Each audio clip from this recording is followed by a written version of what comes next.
Thermometer তৈরি হয়েছে শূন্যতম সূত্রের উপর। কোন সূত্রের উপরে? শূন্যতম সূত্র। আচ্ছা, কি হবে ভাই শূন্যতম সূত্রের উপর?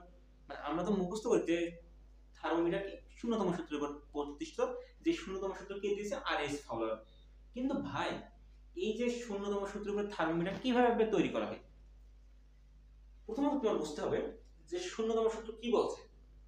শূন্যতম সূত্র বলছে যদি দুইটা বস্তু, যদি ধরো এ বস্তু এবং আরেকটা বস্তু বি বস্তু, অপর কোন একটা বস্তু সি এর সাথে, এটা সি এর সাথে বিটা সি এর সাথে তাপীয় সংস্পর্শে থাকে, এটা বি এর সাথে এবং বিটা সি এর সাথে তাপীয় সংস্পর্শে থাকে, তবে এ এবং বি এর যদি তাপের সমতা হয়, তাপের সমতা মানে কি?